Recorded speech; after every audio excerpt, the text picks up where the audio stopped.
Selamat pagi, kawan-kawanku dimanapun kalian berada ya. Selamat kembali lagi, berjumpa kembali bersama sang BMI di Taiwan, di negeri Formosa, yaitu Okta Iva, dengan penjaga lansia dan merawat 2 orang pasien sekaligus ya teman-teman. Pada hari ini pagi tanggal 16 November tahun 2021 mau nyebutin tahun 1900, jadul banget ya. Ini kali ini saya tetap melaksanakan aktivitas tuh, padahal habis hujan besar. Tapi ya itulah tanggung jawab saya sebagai seorang ajudan ya, yang mengawal beliau ini 2 orang.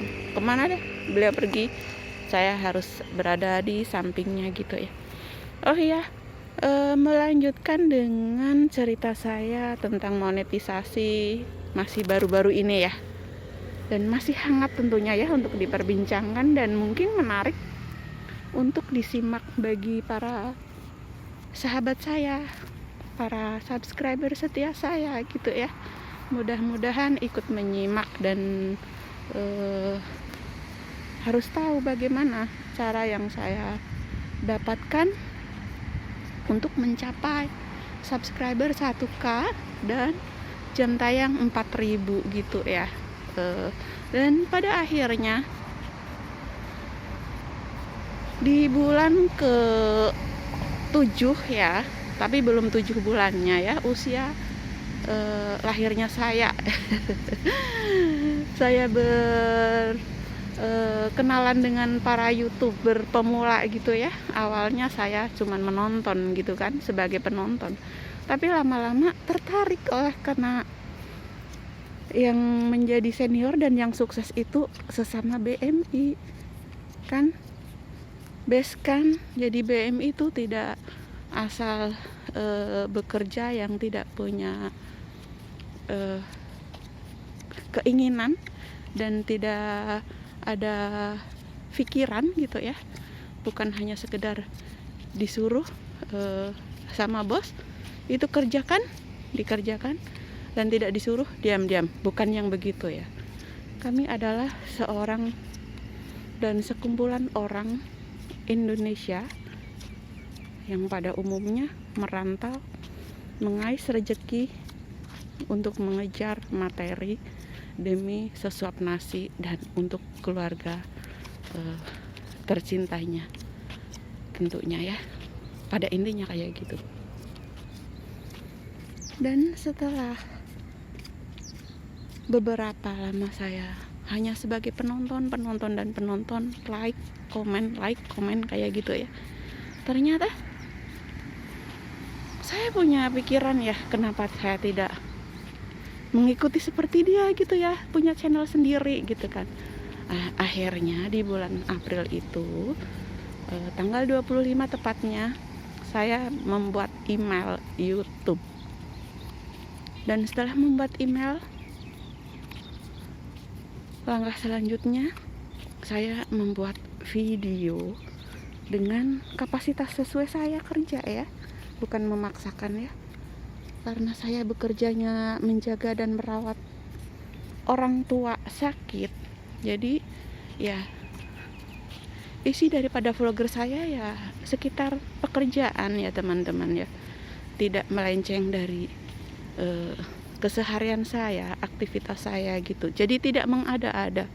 Inilah YouTuber pemula Okta Iva, belajar ikhlas dalam artian saya menerima apa yang sudah ditetapkan oleh Allah, dan mudah-mudahan bisa menjalaninya dengan ikhlas, dengan kekuatan karena ridho dan keberkahannya Allah gitu ya.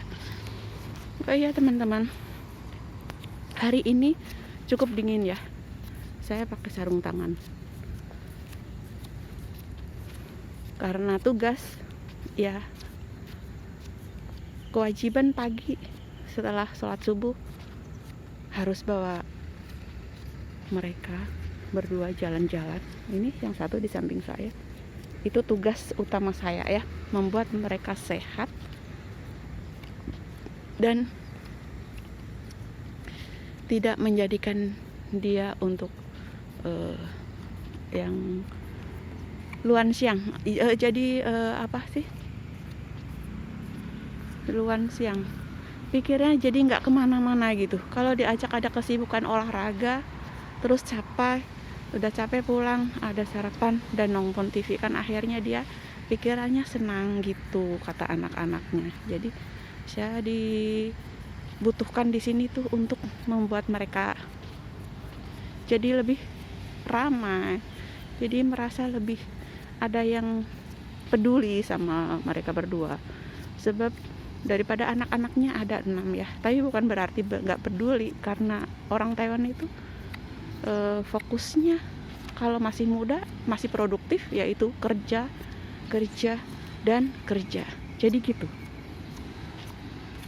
nggak ada istilahnya main-main, foya-foya, gembuyakan, nggak ada kayak gitu, nggak seperti di Indonesia ya, maaf ya.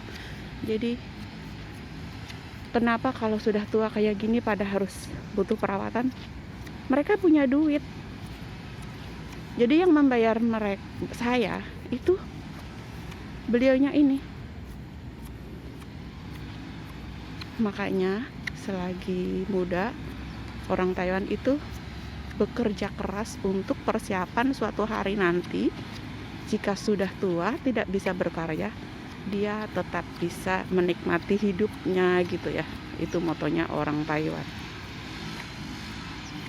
Jadi tua nggak akan sengsara gitu, karena pegang duit itu senang gitu ya.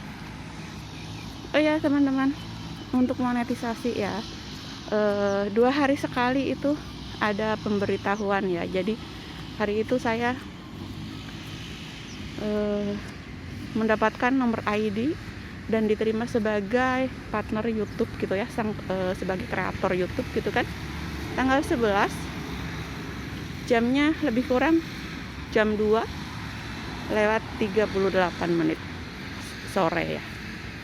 Terus dan pada tanggal 13-nya saya mendapatkan uang sejumlah 2.800, dan hari ke tanggal 14-nya ada perubahan menjadi 8.000, dan tanggal 15-nya 1 hari kemudian saya berubah lagi, ada kenaikan menjadi 15.812 rupiah ya teman-teman.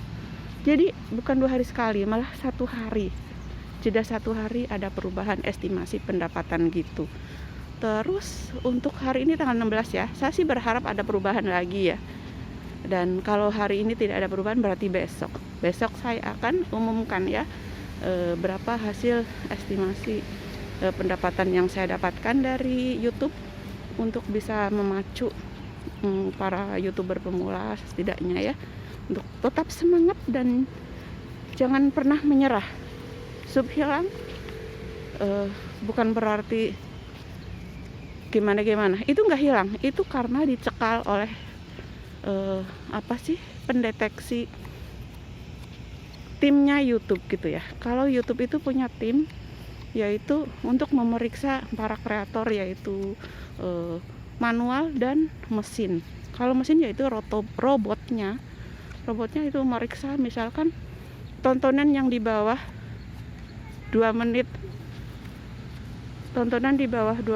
itu ada komentar, itu pasti komennya nggak muncul dan itu dianggap hilang. Jadi subnya tetap ada, cuman dicekal. Tapi kalau untuk mensiasati itu semua, diwajibkan sering datang.